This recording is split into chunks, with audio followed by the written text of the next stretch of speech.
Hello everyone. So we are discussing the in-text questions of the chapter coordination compounds. And today it's the turn of the last in-text question of this chapter, which is question number 10.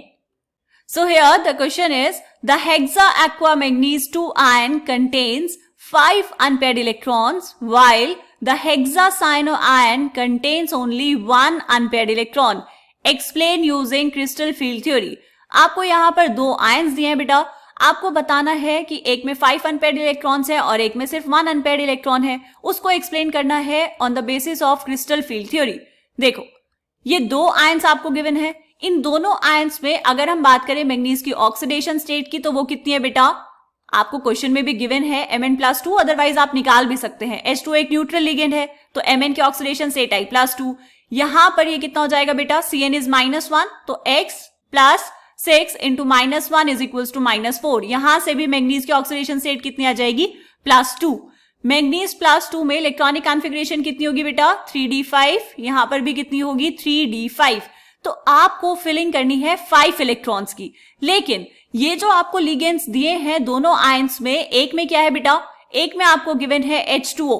H2O is a weak field ligand whereas Cn- is a strong field ligand, और strong field ligand की वजह से क्या होगा, यहां पर होगी splitting. ठीक है, H2O वाले कॉम्प्लेक्स में स्प्लिटिंग बहुत कम है और जो आपके पास स्ट्रॉन्ग फील्ड लिगेंड है Cn- उसमें स्प्लिटिंग बहुत ज्यादा है, राइट। तो अब इनमें इलेक्ट्रॉन्स फिल करने की बारी आएगी तो कैसे करेंगे बेटा, देखो आपको करने हैं 5 इलेक्ट्रॉन्स, सो 1 2 3। उसके बाद क्योंकि एनर्जी गैप बहुत कम है तो 4th इलेक्ट्रॉन जाएगा Eg ऑर्बिटल में और 5th इलेक्ट्रॉन भी जाएगा Eg ऑर्बिटल में। Whereas जब आप स्ट्रॉन्ग फील्ड लिगेंड की प्रेजेंस में इलेक्ट्रॉन्स की फिलिंग करेंगे तो क्या होगा, देखो ये आया फर्स्ट इलेक्ट्रॉन, ये सेकंड इलेक्ट्रॉन, ये थर्ड इलेक्ट्रॉन। अब 4th इलेक्ट्रॉन जो है वो यहीं पर पेयर अप हो जाएगा क्योंकि T2G और Eg लेवल्स के बीच में क्या है बेटा, एनर्जी गैप ज्यादा है।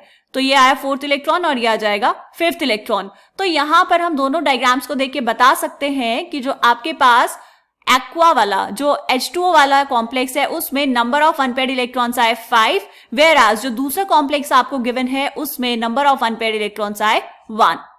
ठीक है, बात समझ आ गई। तो यहां पर ये हमने डिस्कस किया है इस चैप्टर का last Intex question. Next video में अब हम स्टार्ट करेंगे बेटा इस चैप्टर के बैक एक्सरसाइजेस। मिलते हैं नेक्स्ट वीडियो में, तब तक आप अच्छे से पढ़ते रहिए, खूब सारी प्रैक्टिस करते रहिए। Bye bye.